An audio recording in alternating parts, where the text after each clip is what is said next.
presidential directive is a delegated piece of is somehow delegated law.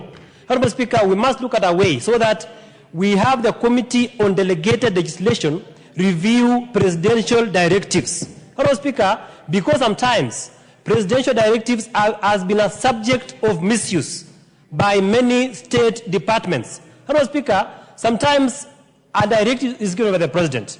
It is not clear on how this directive will affect our budgets.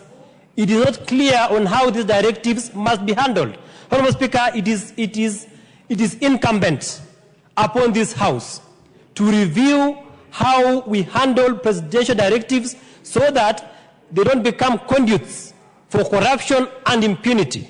Honorable Speaker, in this case, for example, if you look at this report very clearly, is that there was a directive by the President on the maize flour subsidy, but the same was misused by a few cartels, by a few corrupt elements to swindle money of Kenyans, to swindle taxpayers' money. So, Honorable Speaker, in as much as we must comply with presidential directives, we must be able to see it doesn't affect our country and there must be proper oversight. Honorable Speaker, the issue of the subsidy was a consumption subsidy.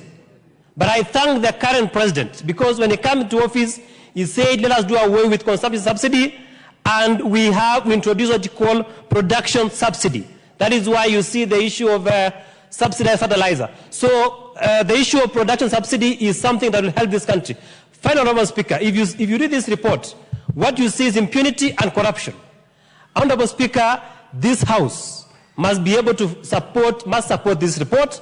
We fight impunity, we fight corruption, and the only way, Honorable Speaker, that we can fight impunity and corruption in this country is a strong parliamentary oversight.